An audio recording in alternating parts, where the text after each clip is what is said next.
Hey, did you know that in the original Bloody Mary ritual, you had to walk backwards up a flight of stairs? Oh, really? No, I didn't know that. Yeah, and the purpose was to catch a glimpse of your future husband's face. Really? I wish I could find my future husband that easily. Honestly, all I really want to do now is drink a Bloody Mary. Well, how about we go make some Bloody Marys while you tell me more fun facts about Bloody Mary? Join us every week at Booze and Spirits, where we make our favorite drinks and tell each other our favorite paranormal stories. Find us under Booze and Spirits on Spotify, Google Play, iTunes, and Podbean. And follow us on Instagram and Twitter at Booze and Spirits.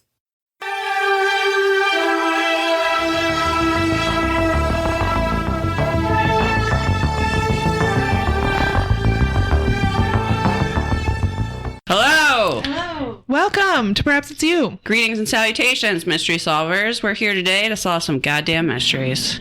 Solve some mysteries? Okay, no. That's a tall order. Well, that's the...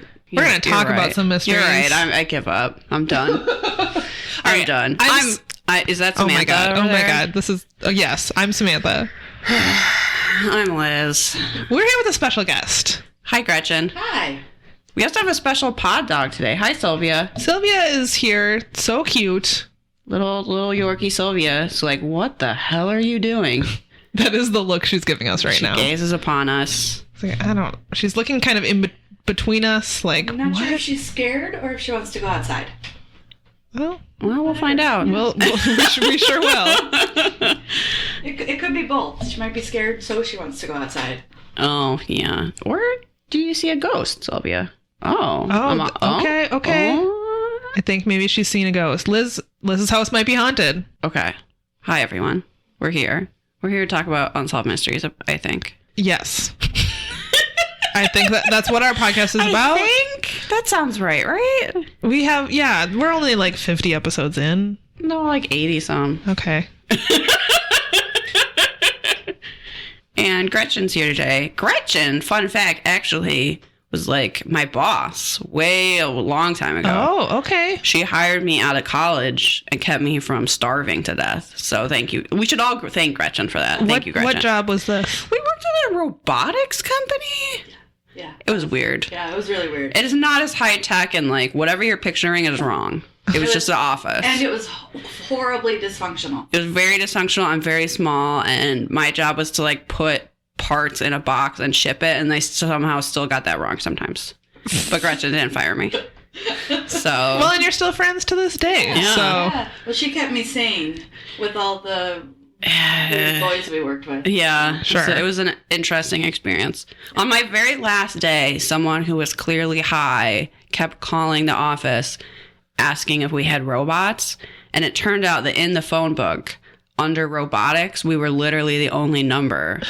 So someone kept calling, and then a very naive coworker was trying to explain to them Was this Raj? Yeah. I was trying to explain to them what the business did, and I was like, just hang up. Like, this is not a real customer. They're calling to see if we have robots. They're not actually...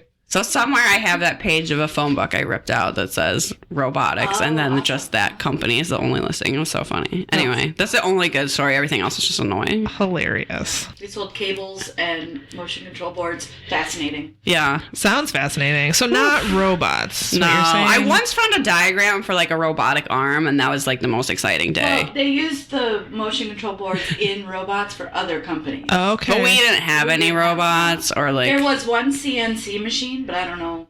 Yeah, I don't know what they it used did. that for, Yeah. or why it was there. Okay. Yeah. And it wasn't even real robots. If you were selling robots, that would be pretty cool. Right. That's why Liz wanted to work there. Yeah. So Well, she's really, I saying- just needed a job so I could pay rent and eat food. But also, robots are You cool. mean selling electronic parts wasn't your passion? I knew nothing about it whatsoever. I But didn't either, so. Okay. But I was like, I know how to use a stapler. I know how to use Microsoft Word. You should give me a job. And Gretchen was like, yeah, okay. And tape dispensers, that was really important. Yeah. Tape the boxes. I mean, Yeah. you've pretty much described the main qualifications for any office job. Right. So I was like, please hire me before I'm destitute. And Gretchen saw the tears in my eyes. She took pity on me. Yeah, that was a long time ago. And years later, you're on a podcast. Yeah, we didn't What a see this. strange world. See this coming. Though we did talk about Law and Order a lot at work, so maybe it makes sense. Because what were we doing last night? Watching Law and Order. Nice. Nothing's changed. Nice. All right, Gretchen, tell us about your history, or if any, with Unsolved Mysteries. Have you watched the show? Yes, I used to watch it when I was a kid in the basement of my... In the basement? Yeah, and it would, like, right at the top of the stairs was a door outside, and it would creep me out because I would sit on the couch, and the TV was across from me, and right up there was the stairs, and Yikes. I'd have to make sure the curtains were closed, and yeah, it would creep me out. Did your parents watch it with you? No, it was like late at night, and I was just down there by myself. Oh, okay. Everybody else was asleep or something. Well, yeah, that's terrifying. Yeah, That is terrifying. but, like you said, it was, different time. Everybody watched it. Yeah, everybody watched it. Children watched it. A lot of people have, memories of being frightened by Unsolved Mysteries. There's formative childhood experiences causing a lifetime of anxiety issues. And here we are. Now here we are. We are talking about Amazon's episode 7 of season 4. Yes, it's the Halloween episode. Yes. Which means it's better than the last 2 episodes we've done, which have been a lot about domestic violence. And I'm glad to take a little break from that. It's been a downer. We prayed to Satan for a ghost story, and we got 2. Yay! Thank you, Satan. Satan has answered our prayers. We have 2 ghost stories in this one. I know. It's better than I could have even dreamed. So Yeah. Satan really came through, as usual. Very pleased. Do we have any updates before I can't really we think of it. Everybody dive just in? agreed that those guys were huge jerks. Yeah. And we should send them to the moon, I assume. Everybody agreed with that. I assume everyone agreed with that, although I haven't heard anything for or against that plan. No, people, I take their silence as approval. Right, Sylvia? Send all boys to the moon? Sylvia seems to like it. Sylvia likes the plan, so it's good enough for me. Good enough. Good enough for a dog, good enough for me. All right, should we dive into this episode? Yeah, you have the first one. All right, yeah. At the beginning of this episode, we start with Robert Stack waxing poetic about Halloween, which was nice. He gets this tiny little smirk. You could almost only see it in the eyes when he thinks something's dumb. Yep. And he had it for this, and I love it every time. This episode includes a lot of, perhaps someone will see a ghost. He was like, perhaps you'll solve a mystery, or perhaps you'll find one beyond explanation. Right. Like a haunted hotel. Yep. All right, so this first mystery is a paranormal story, and it is about the St. James Hotel. It's another New Mexico mystery. We get so many New Mexico. Chock full of mysteries. So the motto of the state of New Mexico is Land of Enchantment. And I feel like that fits because we get so many kind of does. Spooky, paranormal stories from New Mexico. Sylvia, that's just Mac. It's okay. It's okay, baby. She's so tiny and so darn cute. And she's going to protect us all. Yeah, she will. I like her confidence. We can all learn from Sylvia. So the St. James Hotel was built in 1880 and offered, Robert Stack says, good food, attractive dancing girls, and comfortable beds. What more could you ask for? Don't you think those beds were really comfortable, though? Doubt it. Maybe for the time. I don't know. Yeah, you weren't laying on a bed of nails. Weren't beds just like...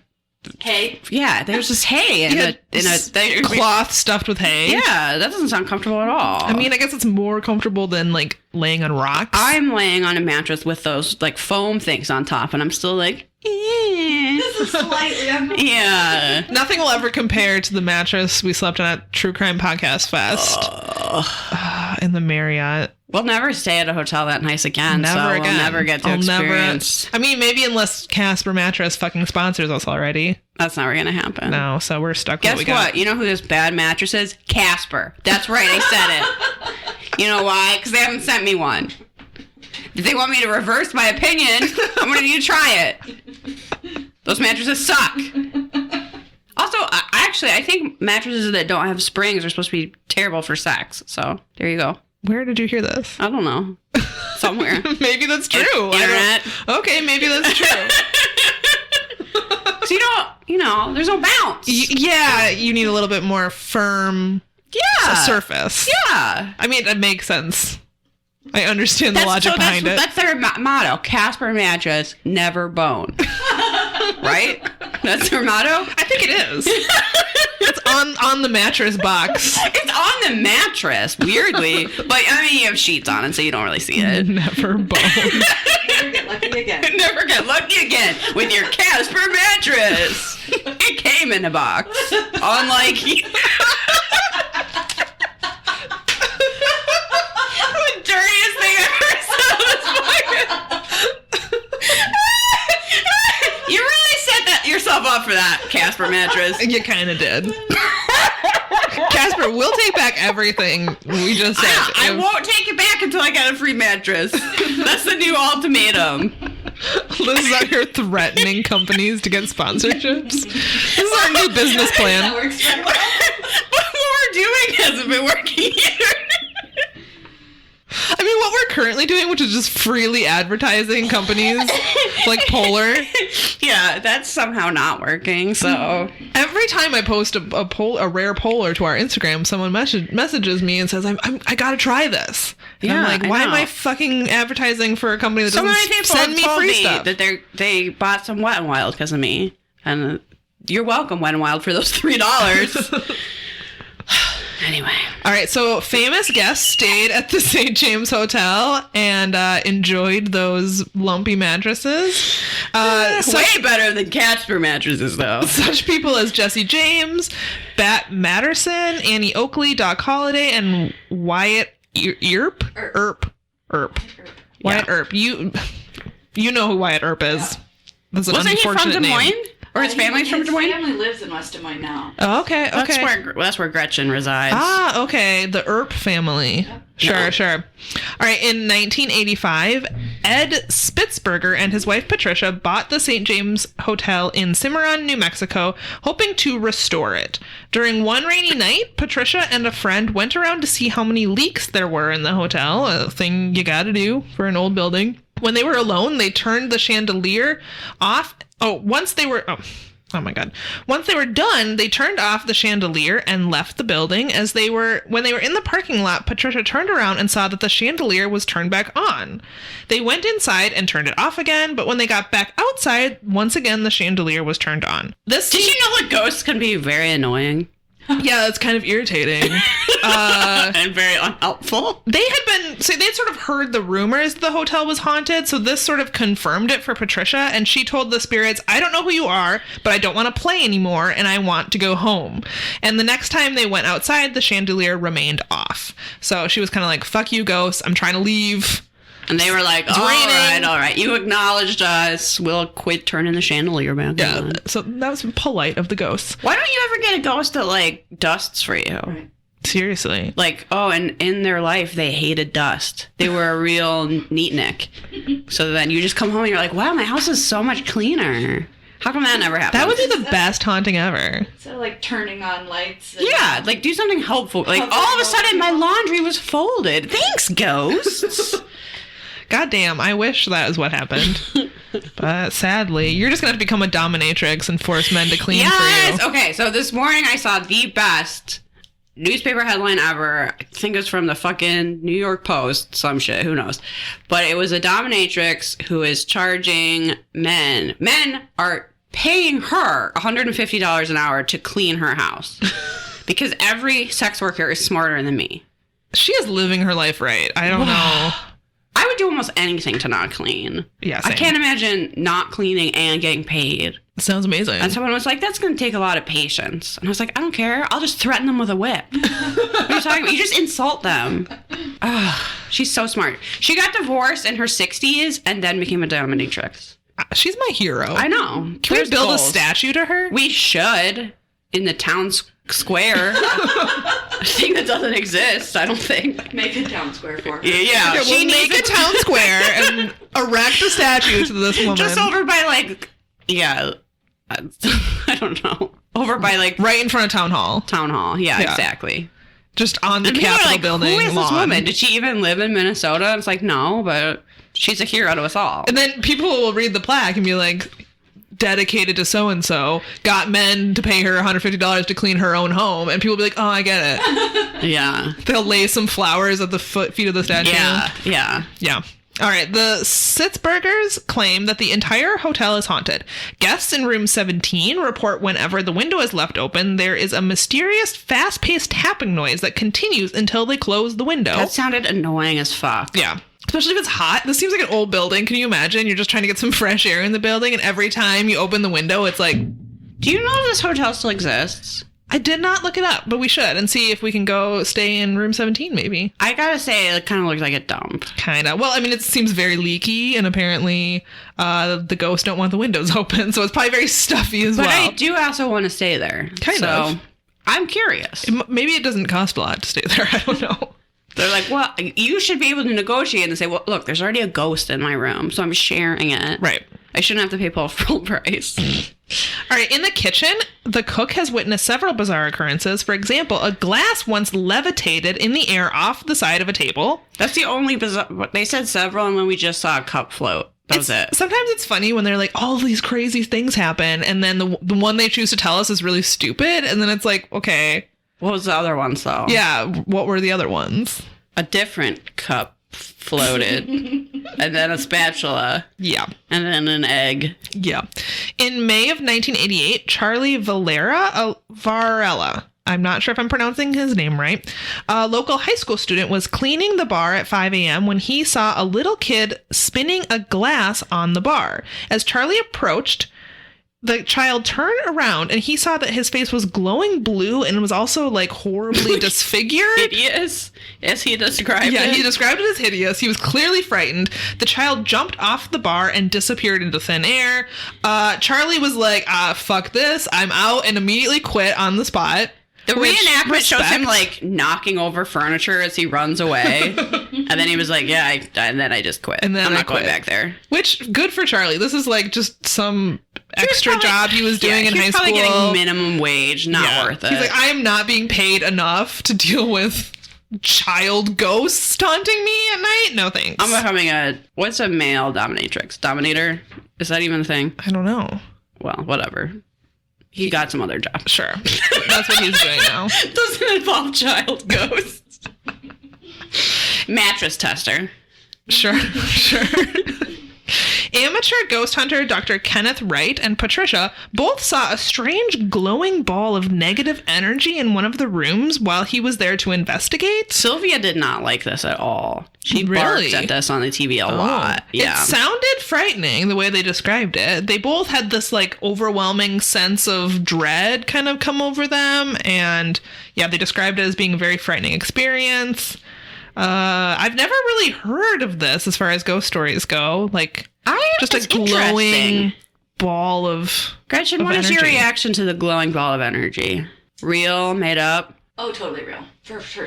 Yeah. I agree that like first of all, who would come up with that? Second of all, there's two people that saw it. That's true. And why would you lie? I don't know.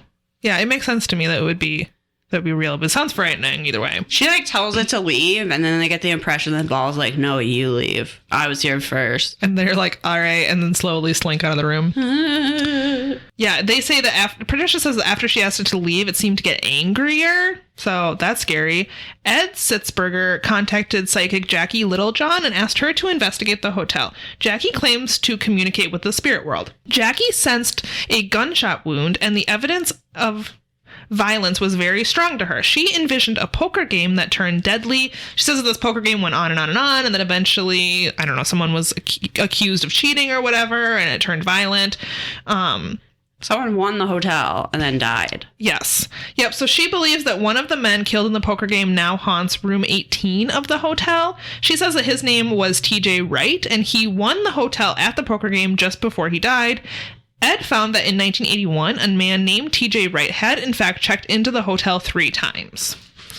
What? So that's pretty spooky. Also, the register was locked up in a glass case, and there was no way the psychic could have looked at it. Yeah, and that's kind of the end of the story. We end with the psychic kind of giving some information. I assume the hotel still exists, or if it doesn't, whatever's there remains haunted. It was kind of like, this hotel, yeah, it's a dump, sure, but you should come stay because it has so many ghosts. Maybe stay there next time you're in New Mexico. Consider. I really liked that when they showed photos from inside the hotel, they were like placed on top of this really ugly lace to give it like an Old West charm. Yes. That's something that definitely would not happen on TV now. No, I liked it as well. Like a still photograph being shot with a TV camera, like awesomely. But you know the person that set that shot up was like, oh yeah, this is gold. Oh yeah. It sounds like something that would be in that show with Angela Lansbury. Oh, yeah. Murder, She Wrote? Murder, She Wrote. Yes. Yeah. Where she murders everyone in Cabot Cove, Maine. I assume that was the last episode. They found out that she was the murderer and had been killing the whole town. She did it. It's like, I don't know, everywhere she goes, people die for years. And she just kind of thinks it's funny. Oh. Yeah. Oh, another murder for me to solve. It was her. We all know it.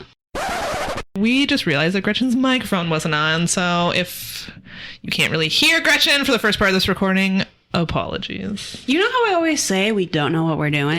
Turns out we still don't. Not a joke. We really don't. Not a joke. I will do my best to amplify your voice at the first part of this. Hi, Gretchen. Hi. Yeah, we have a guest here. You may not have heard her at all throughout the first half of this episode, but her name's Gretchen. Yeah. She's here.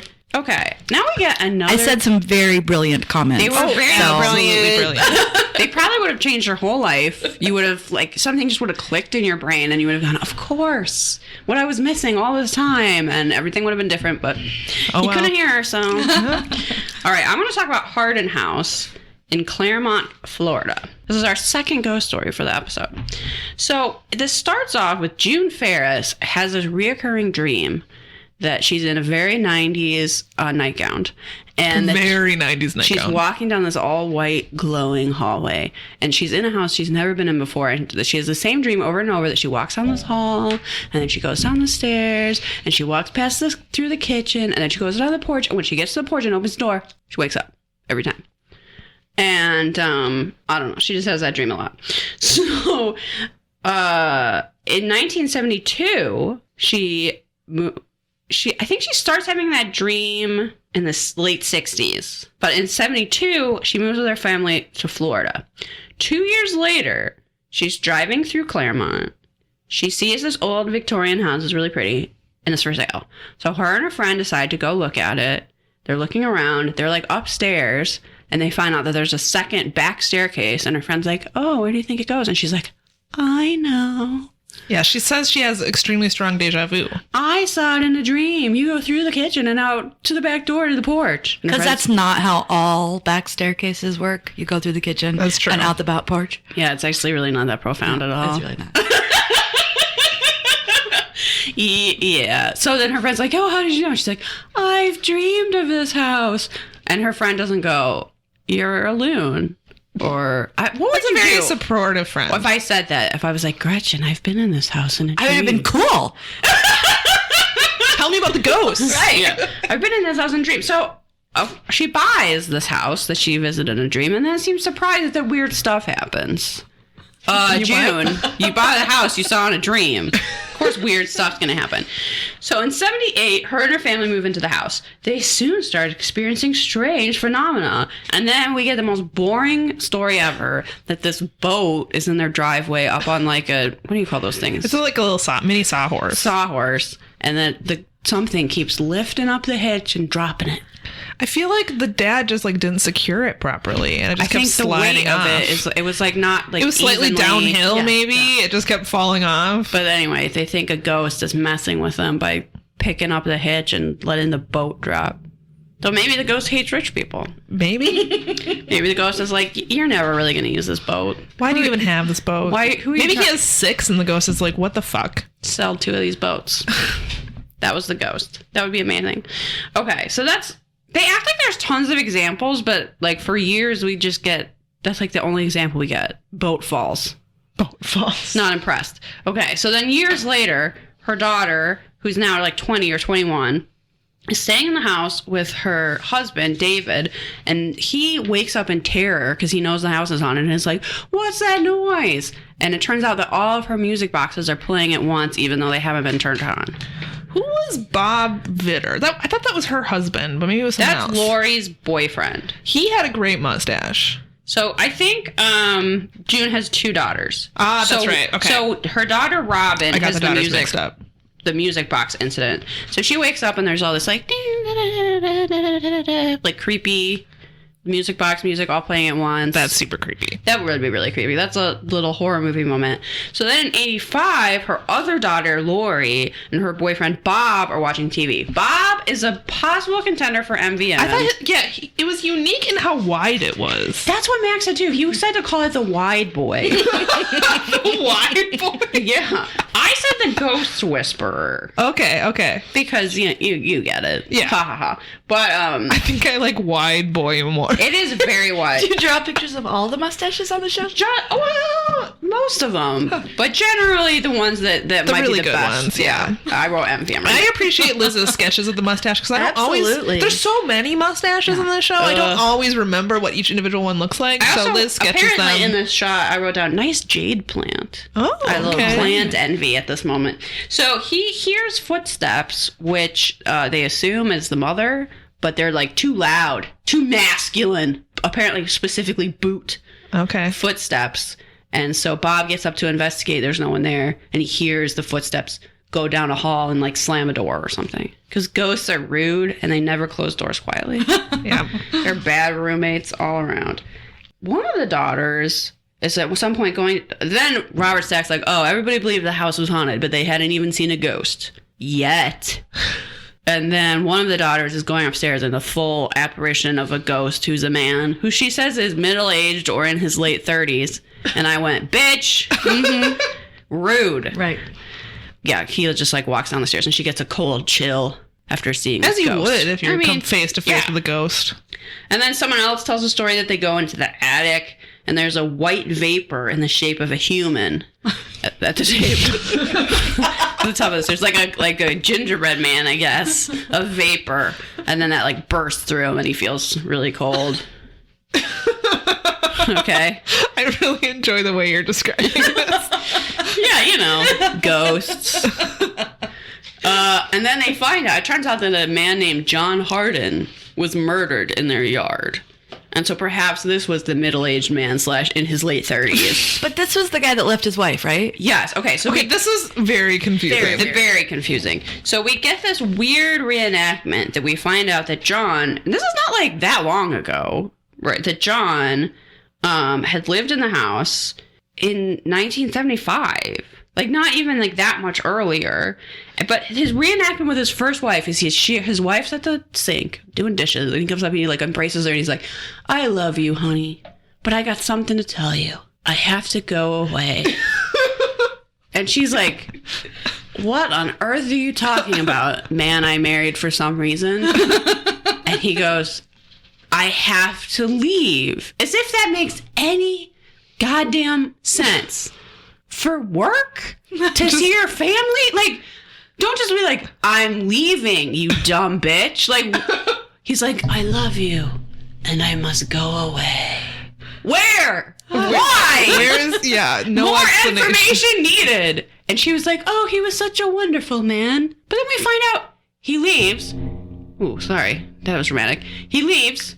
He never comes back, and he's remarried in a year and a half. Yeah. They just cut to 2 years later. He buys the house with his new wife. Like, Did he ever we get missed the divorced? whole middle part. Is he a polygamist?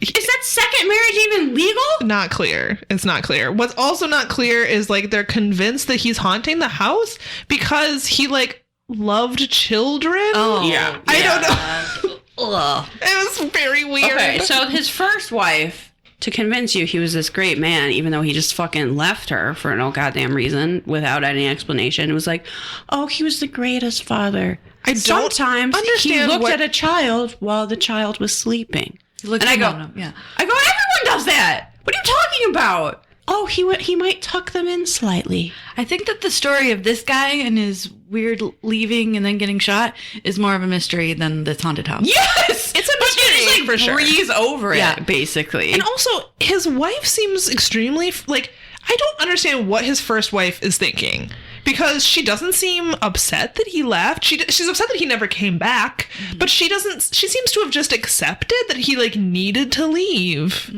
Why? yeah, Why he left his children? Why? Yeah, he had children. He had a wife. He left for mysterious reasons. He just like starts over in this house in Claremont, Florida, with his second wife. It's not clear to me he divorced his first wife, or even told her where he was, but she still seems like very fond of him. Yeah.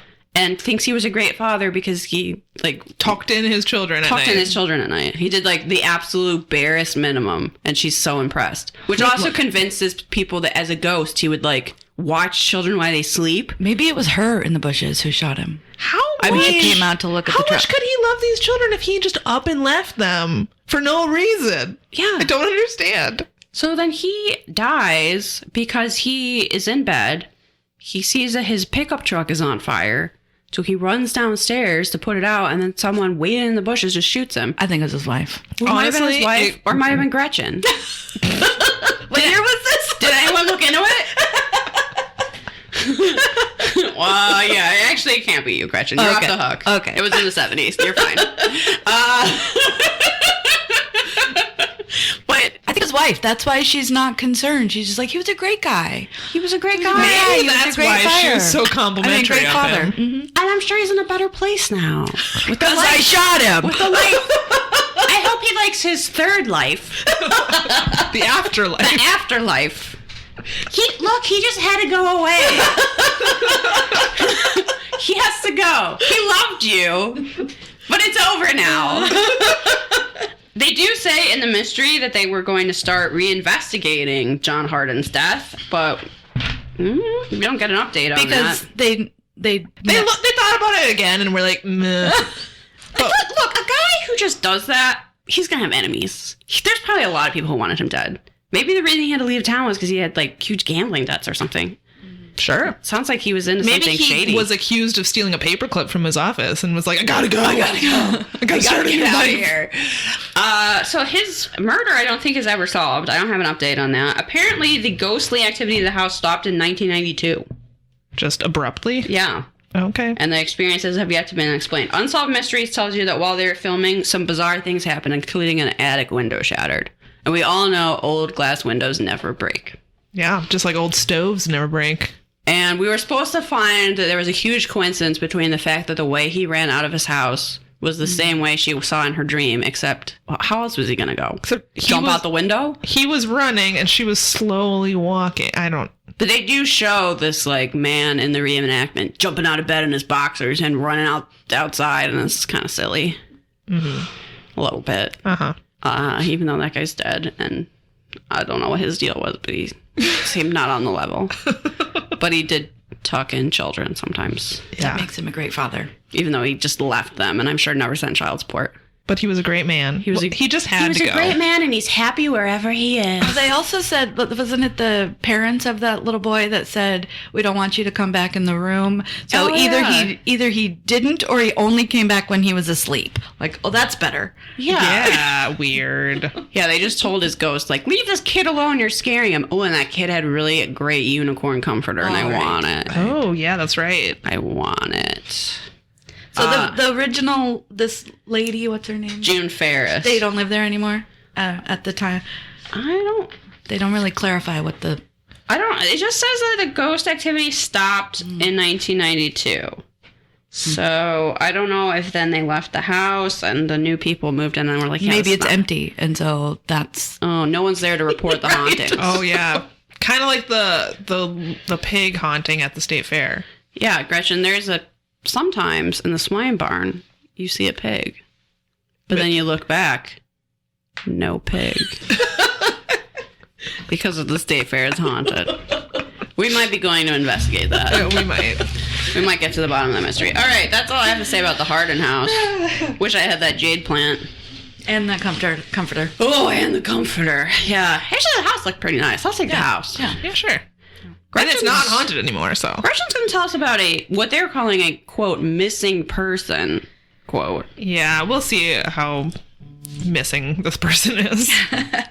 Yeah, so Marianne Perez, on March 25th, 1976, left her home in Calumet, Louisiana, to meet a girlfriend at a country western bar on the outskirts of New Orleans. She left her oldest daughter, Donna, in charge of the younger children, and said that she would call around 11 o'clock. And she did at around 11 and said she would be home shortly. However, she was never heard from again. Or maybe she was. At 1:30. That's the mystery, folks. I ruined it. Gretchen! Spoiler. All right. Or no, they didn't. It's sad. And at 1:30, Donna, the daughter, got a call from a woman named Dorothy who claimed that she was a friend of Mary Ann's and said that Mary Ann was having car trouble, but she would be home soon. Despite the claim by the apparent friend, her car was found abandoned in front of a bar in perfect condition. Her family was concerned because they did not know anyone named Dorothy. Her brother was like, her car was new. Also, we don't know anyone named Dorothy. Also, she just hung up and was not helpful. Right. She was sort of mean to the daughter. You know, like waking her up at 1:30 in the morning. Your mother's gonna be fine. Very comforting. Very comforting. And then she just never comes home. So very helpful phone call. So 3 days later, her purse was found 10 miles away in Lake Pontchartrain. It had been weighed down with a brick. No other trace of Mary was ever found again. Or maybe it was. Maybe it was. Poor Mary Ann. 9 years later, in 1985, New Orleans detectives were sent to Wichita, Kansas to interview a confessed serial killer named David Courtney. He admitted murdering several women in multiple states. One appeared to match Mary Ann's description. He claimed he and his wife had abducted and murdered her. However, her body was not found in the area he claimed to have dumped it. This led her family to believe that she may still be alive. I know. They didn't find the body. Denial is so strong. Yeah. What kind of brain trauma might she have, Gretchen? Oh, was it maybe amnesia? Yeah. The detective was suggesting that maybe. Well, who was it that said maybe? I think it was her brother. He made a mistake daughter. and didn't actually kill her. You know, a thing that serial Strangled killers her to unconsciousness. Yeah. left her by the side of the road, and then she woke up a few hours later And not had knowing amnesia. and had amnesia and didn't know who she was. Mm-hmm. That would be lovely. I don't think it happened. kind of doubt. The reenactment is creepy though. Yeah. You got Mary Ann stumbling out of the bar. She's had a few too many. And then this serial killer pulls up and is like, "Oh, you're not going to drive, are you?" And she's like, "Oh, I got to get home to my kids." And he's like, "You shouldn't be driving," which she shouldn't. Right. Yep. But I'm sure she's got no other way to get home. It seems like it's in the middle of nowhere. Not a lot of cabs. Yeah. So she's like, "Oh, you're right." And she says, "I live way in Calmet." And he's like, "That's okay. So do we. So do I. I'll take you. I'm picking my wife. Plus his what? Yeah, he said he was getting his wife. It seemed, very harmless. I'm sure she thought she was doing the responsible thing, getting a ride. And back then, people hitchhiked all the time anyway. That's true. It's not that much different. Lots of mistakes were Except made. look in at this set. guy. Yeah, the mugshot is the creep. He looks like a scarecrow that's come alive. The mugshot is very creepy. And they take her back to his trailer, and then his wife is like hitting on her and she doesn't like it, obviously. And so then they're like, "Oh, we'll drive you home." And then while driving her home, strangle her. Yeah. The wife is driving and he's in the backseat strangling her. That's creepy. And then The I was like, I husband-wife watched this as a element. child. Oof. See, I think it's a little different because the wife wasn't already in the car when they picked her up. But if it was a husband and wife offering to give you a ride, it seems a lot more trustworthy, right? Right. Well, and he said he was going to pick his wife I know, up. and so- he did. That part was true. Yeah. So, poor Mary Ann. Yeah, and her She just wanted to get family- home to her Ugh. children, and it seemed like her family loved her so much. And I don't think she just got amnesia. It is weird that nobody ever found the body. And I also think it's weird that nobody talked to the friend. What happened to the actual friend she had drinks with? Yeah, and nobody seemed to know who that was. No. Huh. Yeah, I never thought about that, but that's weird. Where Who is was that she? person? They were like, "Oh, we found out later she went to this country western bar because her kids didn't know exactly where she was going." But who was she actually meeting? We don't know. She seemed to have stayed there for a while and got drunk. So was she with somebody? Did her friend just abandon her at this bar? Yeah, was that a maybe. lie? Yeah. Maybe she was seeing somebody and they didn't want to get involved. Oh, maybe. Ugh. Oh, Maybe. that's That could be. horrible. But I don't think she just had amnesia. No. But at some point, someone calls and Yeah, says she's still 1990, alive. Mary Ann's daughter-in-law, Shawn, Who received... looks 12. Yeah. Looked very young. Yeah. received a mysterious phone call from an unidentified woman. She claimed that she was Marianne's best friend and that Marianne was still alive. She claimed they were being held captive and that they were not allowed to call again. This just seems like a cruel joke. Yeah.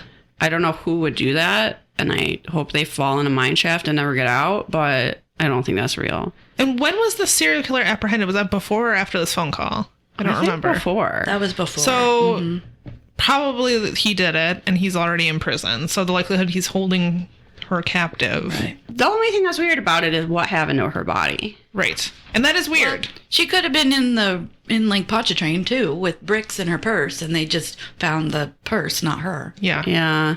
Maybe he was just like off about where they dumped the body and it was just not found. Right. Yeah, maybe it was so decomposed that there wasn't much left to find. Ugh. That could have been. That's really unfortunate. Poor Marianne. Yeah. Her family poor seemed family. really sweet. They did. And in denial. And I want to give them all hugs. Yeah. I don't remember this part about the dental plate on her front teeth. Sometimes Unsolved Mysteries Wiki includes some additional information that came to light later. Oh, yeah. Read that. So in December 2017, was this the one that said at the end that the case is being reopened? Possibly. Okay. Maybe this happened as a result of that. So in December 2017, police said Marianne's family announced that they believe her remains had been located. In November 1976, 8 months after she vanished, skeletal remains were found in a cornfield in Alabama, just over the Mississippi state line. They matched her physical description and had jewelry and clothing similar to what she was wearing when she vanished. Okay. In May 2018, investigators have noted that the case was practically solved. They discovered that Marianne had been in a car with Jane Doe. Okay. Oh, wait. Had been in a car accident. Sorry, I skipped a line. I'm sorry. In a car accident shortly before her disappearance and had a partial dental plate in her upper front teeth. This matched the one found on Jane Doe. Okay, I'm sorry.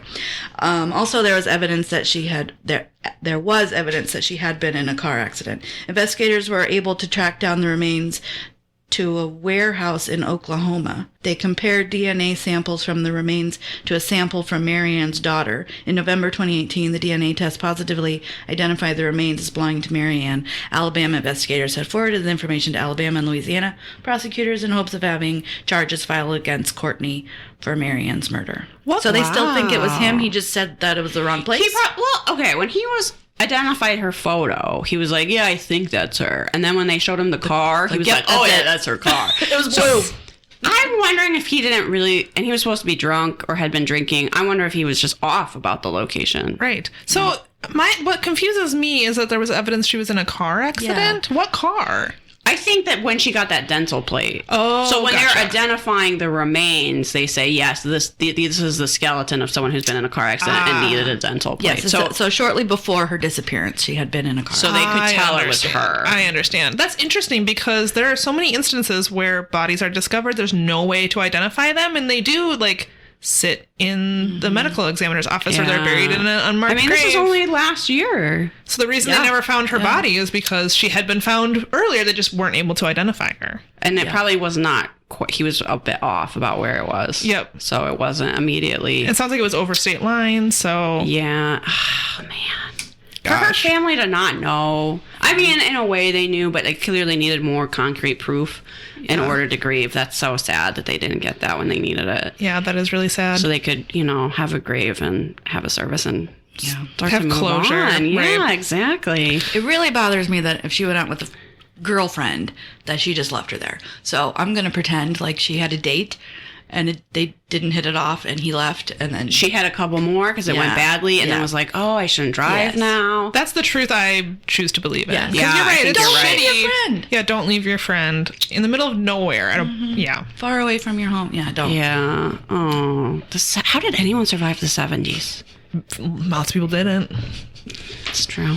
Goddamn. All right, there's one more in this Dr. episode. Fraud! This is Dr. Fraud. I just think it has the catchiest name. It sounds like a bad sitcom on CBS. Very catchy. So this is a fraud. During the 1980s, a con artist calling himself Dr. John Anderson was stealing jewelry, coins, and computers from people, but his name wasn't John Anderson, nor was he a real doctor. Shocking. The police are looking for him, and they are also trying to identify him. All right, in November 1986, Dr. Anderson, quote Dr. Anderson, met with coin dealer Mike Willis in Cincinnati, Ohio, interested in buying gold coins from him. He requested that Mike visit with him at a children's hospital to meet with his physician's investment group. 2 days later, Dr. Anderson ordered $30,000 worth of gold coins. Mike agreed to bring the coins to the hospital when he was there to address his investment group. So at 8 a.m. on November 26, 1986, Mike arrived at the hospital. Dr. Anderson met with him privately before his meeting with the investment group. The two went to the ground floor, which was empty. They entered a room where Mike showed Dr. Anderson the coins. Dr. Anderson claimed that he had a safe upstairs that he planned to store the coins in. He then left, telling Mike that he would return momentarily. And there's this hilarious reenactment where Mike is just kind of sitting there, and you can tell in this like storeroom or time something. is passing. This is not like a conference room. It was like, an old storage room. And which seems like a weird place to exchange $30,000 worth of gold, but look, he was a doctor. It was a hospital. Sure. He was tricked by that white coat and meeting him at the hospital. I think that's very clever, though. Having him go to the hospital does make him seem a lot more legitimate. It does, yeah. So Mike waited for several minutes, but when Dr. Anderson did not return, he went out to look for him. This is possibly one of my favorite reenactments in all of Unsolved Mysteries. He goes up to the receptionist and he's like, could you page Dr. Anderson? I just gave him a large amount of gold and he did not, he hasn't come back. And you can tell that this nurse or whoever's sitting there is just like, what? Yeah. Dude, there's no one here by that name. Get the fuck She's like, out. it's 8 a.m. and I'm already dealing with this shit. You gave him a large amount of gold? What? The psych ward is that way. I do not get paid enough. And he's like, well, can't you page them? And she's like, page someone who doesn't work here? No. Will Dr. Anderson please return with this man's gold? Will the criminal posing as Dr. Anderson please return? Will the lying liar please come to the front desk?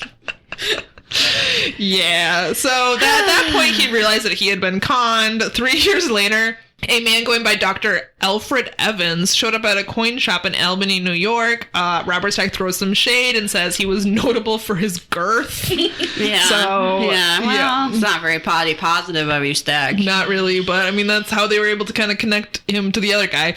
I feel like the stash was also a key point. He was very bushy. And we had some debate last night as if the grifter was a dirtbag or not. Okay, But okay. I feel like the reenactor's mustache We've used this loophole to get around the dirtbag rule a couple times. could be MVM. It's huge. Yes. It's like a walrus of a bush. And the It's unibrow also. oh yeah, it matches.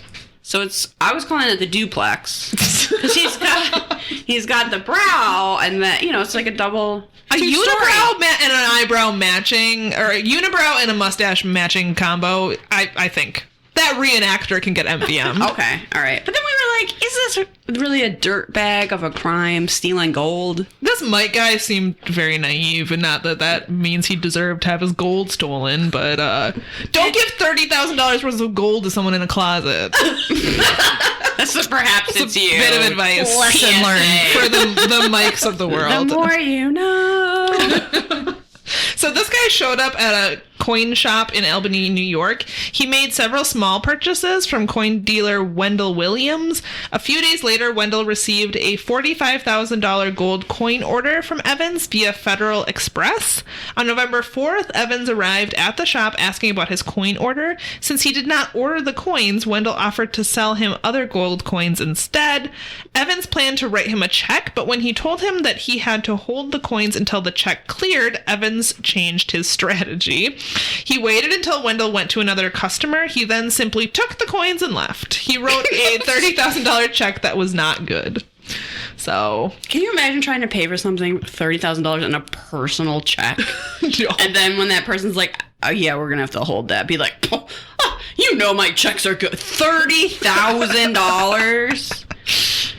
Man I've never met. Yeah, I think we'll probably have to hold that. So the only known photograph of this, quote, Dr. John Anderson was taken at a bank in Massachusetts in 1990. This was the last known sighting of him. It does feature the duplex. Yeah, the mustache is large and in charge. So the result is that Dr. Fraud was captured. I don't know. This was mentioned at the very beginning of the mystery. Robert Stack says that the term or the name Dr. Fraud had been coined for this guy. Dr. Fraud. Yeah, he wasn't a doctor. He was not a doctor, and he was frauding people. All right, a viewer helped authorities identify the con man as Michael John Sabo, who had escaped from federal prison in 1979. On January 20th, 1992, he was arrested at a motel in Roanoke, Virginia, as a result of another viewer's tip. He was charged with 3 counts of felony grand larceny. Oh my gosh. He was sentenced to several different prisons for different crimes. That's a weird sentence. He was sentenced to several different prisons for different crimes. I don't think that's how it works.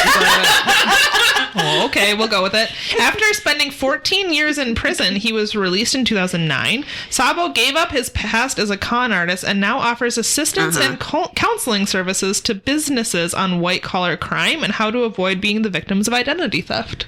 Oh, it's like the Catch Me If You Can guy now does that.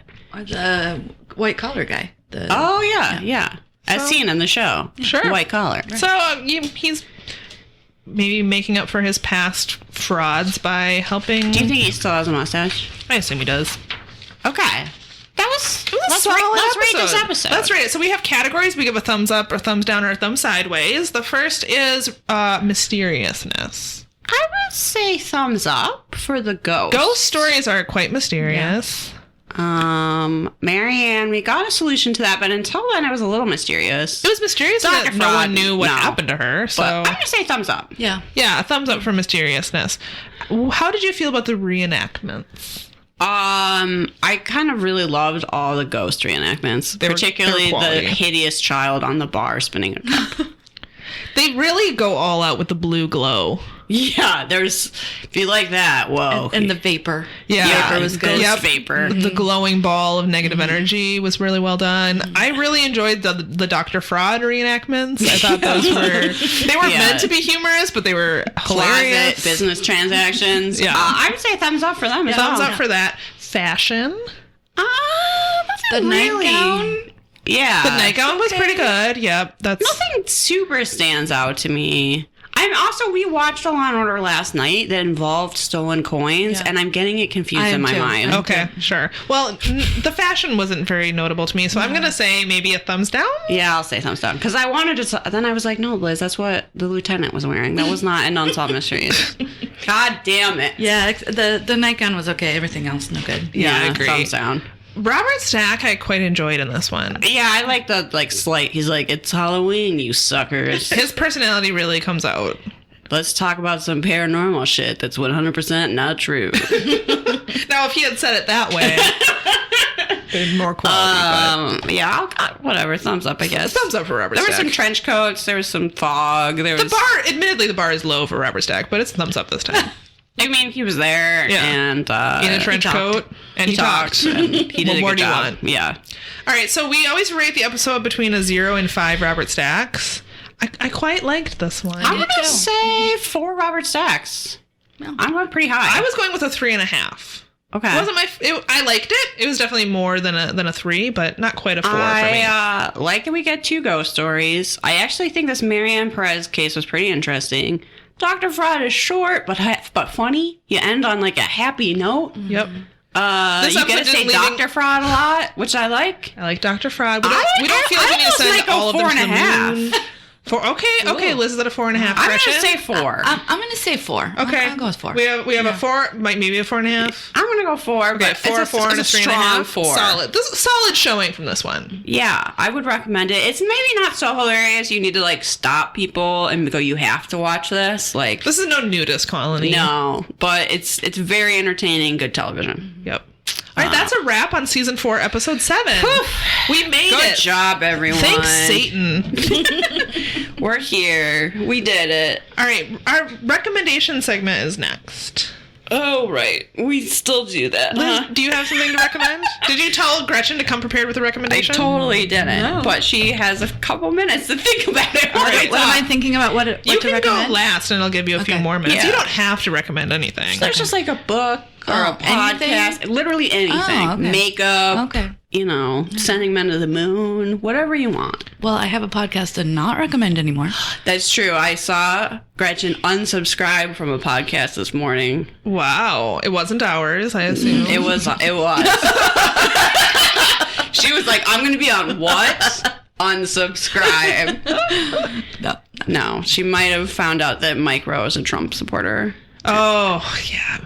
And had to unsubscribe. She immediately picked up her phone and unsubscribed. Yep. Yeah. That's an unrecommendation. Perhaps one of the first. Okay. Yeah. Don't. Don't consume any media by Mike Rowe. He's a Trump supporter. Yeah. Despite he's been constantly showing people in unions. What a fucker. Well, I've never appreciated his like pull yourself up by your bootstraps like sort of preachiness that he's that's always like kind of tinged his, because I used to watch Dirty Jobs all the time. Travis and I enjoyed watching that show, but I've always been squeaked out by his like, Not everybody has bootstraps, Yeah. Mike. Yeah, I was very pleased to see that he was on This Old House with the sure. what do you call it, the trades, Yeah, yeah. with his foundation, and because that is a problem. All these great tradesmen are retiring, and so what will happen to This Old House? My favorite show, well, my second favorite show, or third or fourth or fifth or something. But so yeah, if I knew that becoming if I knew I could go to some awesome place in North Carolina and learn how to do all this stuff, I totally would have done that at 18. Now I'm too old. So I don't know. I don't know. You could become a dominatrix. Well, that's or true. maybe you could That's still go and learn stained glass or something. Yeah. Or Yeah. masonry. So I was very pleased that he was taking part in that and helping young kids learn the building trades, but not if he's going to support Trump and talk about that. No, I just can't. Yeah. That's Yeah, sad. unsubscribe to Mike Rowe's podcast. That could be your recommendation. You can have another one Okay, if you'd like. I'll think if I have another one. Liz is You going to go first. recommend something. Okay, I watched a movie this week on Netflix that I'm going to recommend, and it's called Cam. And I don't want to say too much about it. It was just sort of a thing I saw people discussing on Twitter, and I decided to watch it. And it's kind of a horror movie. It's about a cam girl that discovers that someone online is impersonating her. What's a cam girl? A cam girl is like a naked woman on the internet that you're interacting with. Now we know that that's not a service that Gretchen patronizes.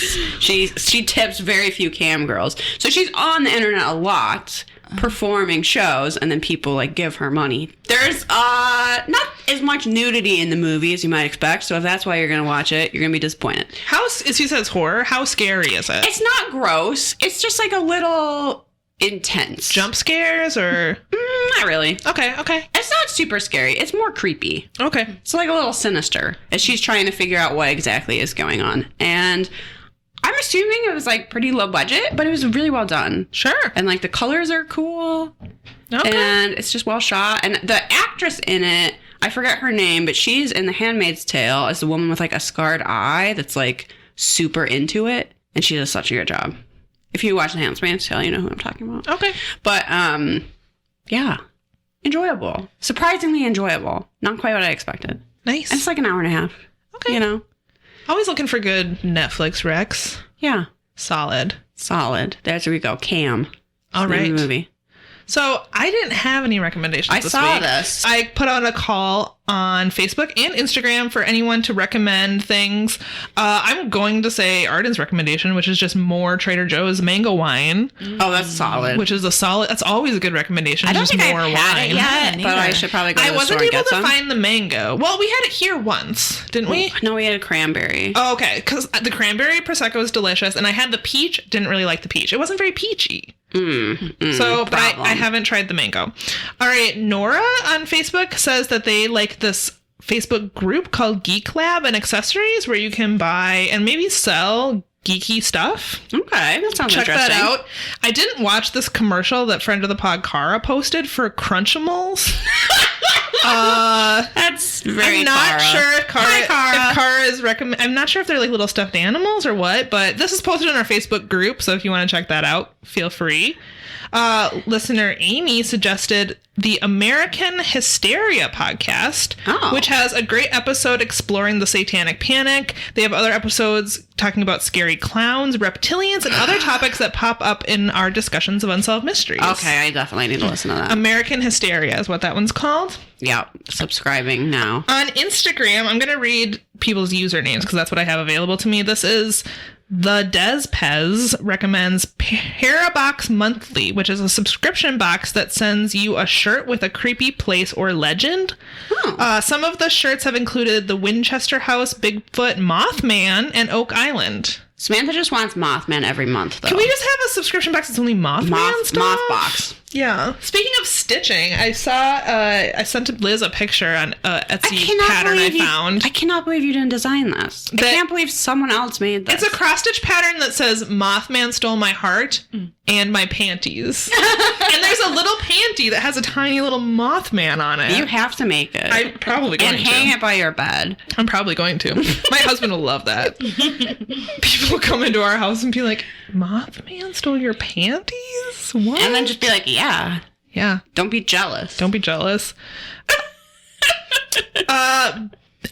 Sorry, I'm not really sure what your username is. I'm not going to attempt to say it because I probably will get it wrong, but they're recommending readathons. Oh. Which is something I've always wanted to do, but never really had time to like do a readathon where there's like challenges. It's like read a book there where all the characters are dogs. I don't know. It seems like fun, but I don't know. I never did one when I had more free time, and now I probably never will. Look, this podcast is ruining Samantha's life. I hope you're all happy. Listener Kim Fritz recommends RuPaul's Drag Race on Amazon Prime. Because they have recently added seasons 1, 2, and 3, which were for a long time very hard to find. Oh, yeah, check that out. So, I didn't even know they were doing that. I will know what I will be doing after I get you both out of my house. Binge watching RuPaul's Drag Race seasons 1, 2, and 3. Those were solid recommendations. Thanks, everyone. Gretchen, did you have something you wanted to recommend? Well, yes, although it could have already been a recommendation because it's a true crime podcast, but it's called Criminal. Do you know that one? I do know it, and we have never recommended it. Oh, with Phoebe Judge. Her voice is so nice. Yeah. It can take a little while to kind of get into it, but then it's just so relaxing and really funny, really fun and interesting story. Sometimes the last one I listened to was about a woman who was a stowaway in the 60s on a cruise ship. Oh. It was awesome. It was so funny. It was great. And then there's others that are like about politicians who were shot and stuff. So okay. I feel it. So I haven't listened to Criminal in a long time, but I feel like a lot of people will know that podcast because they sort of they were the first ones to really kick off the owl theory. Like, I feel like in the true crime for the staircase. The staircase murder with were they? Peterson, they have a podcast about the maybe an owl did it. I believe that theory. I think it's totally possible. No, you don't. I do. You don't think an owl did it. He did it. They had that other guy who said that he got attacked by an owl, but he had a hat on. So what? That proves nothing. I'm not saying that he didn't do it. I'm just saying that an owl could be out there attacking people. Well, yeah, but not to the point that they die. No, but she might have that's why there was so much blood. And then she was disoriented and she walked up there and then she fell and hit her head again and there's more blood splatter. No. That's not what killed her. No. But that could have set off the injury. Allegedly. It's him. Well, he's in prison for it. You don't have to say allegedly. He's not in prison. No, he's not. Oh, wait, no, you're right. You're right. He took the Alfred plea. He took the Alfred plea. For time I apologize. or whatever. So, allegedly. Well, he was convicted in an Alfred plea. I don't know. No, he was he convicted? No, I think it was either vacated or something, and then he was out. Yeah, he was vacated. I don't even remember. But it was because of people like Gretchen believing this owl theory. Hey, reasonable doubt. It's possible there was an owl, and then she continued to fall down the stairs and whacked her head. Liz just has her hands. She's her head like, in her Gretchen, hands. I'm going to unsubscribe to you. No, I won't. Anyway, regardless that of was your a twist I did not see coming. Okay, whether you're on Team Owl or Team He Did It, the Criminal Podcast has a very good episode. Yeah, I wonder if it was the husband or an owl.